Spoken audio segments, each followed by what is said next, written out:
The Girl and the Robot, more like The Girl and the Tin Man. The Girl and the Robot is a cooperative puzzle game where you control both characters, a girl and a robot trying to escape a castle ruled by an evil queen. You can switch freely between the two to throw switches and open doorways for the other to get through. As the girl, you'll be able to climb through holes, throw switches, jump, repair your robot friend, and pretty much nothing else. The robot is the one doing the heavy lifting here. You can carry the girl or leave her behind as you go through clearing the way, as there are other robots roaming around that if they grab the girl it's game over. And the game has pretty frustrating checkpoints. So not only are you standing on pressure pads going through some pretty basic puzzles, you'll be fighting. Your robot can attack, block, and sort of dodge a little. In the first half of the game, which I liked a decent amount, the game doesn't throw too many enemies at you at once, so it doesn't seem too bad. But about halfway through this 3.5-hour journey, the game's pacing comes to a crawl as it throws you into a maze with exploding robots and areas with tons of enemies to deal with. And this is when you realize how awful this game's combat really is. It's stiff, clunky, and awkward. There's a run button here which can allow you to gain some distance so you can face your enemies, maybe shoot them with your sweet bow, but for some reason the run button will sometimes pan the camera behind you instead, keeping you there taking the damage, desperately trying to get away, with your dodge move barely working. Which brings me to my biggest issue with this game besides the entirety of its second half.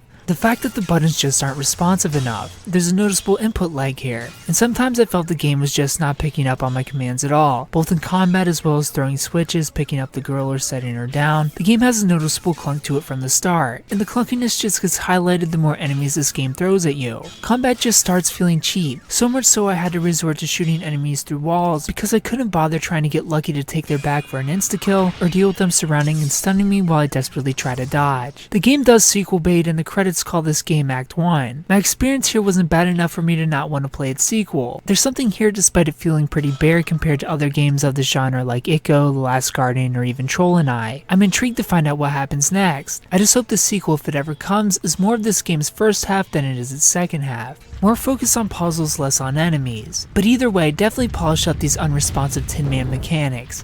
I give The Girl and the Robot a 5 out of 10. If you played The Girl and the Robot, tell me what you thought about it down in the comment section below. If you haven't played it, tell me if you plan on picking it up. Thumbs up. If you like the video, subscribe if you're new to the channel. And thanks for watching.